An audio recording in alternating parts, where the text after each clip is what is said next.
大家好，秀秀今天用非常简单的食材制作非常香辣、爽口又开胃的酸辣粉。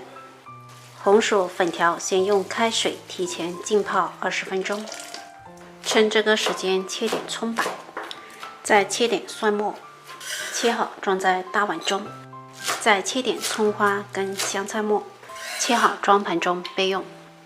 大碗中放适量的盐，半茶匙鸡精，半茶匙白糖，1汤匙生抽，少许香油，来多一点的陈醋，3汤匙的辣椒油，根据自己的口味可以多放或是少放。用筷子先搅搅匀，泡好的粉条沥出水分，直接倒入开水中将它煮熟煮软。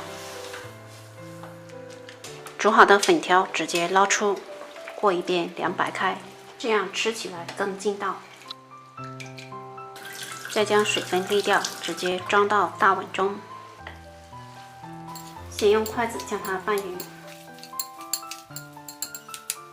再倒入提前熬好的骨头汤，撒上香叶、葱花，来2勺油炸花生米，再来1汤匙酸豆角。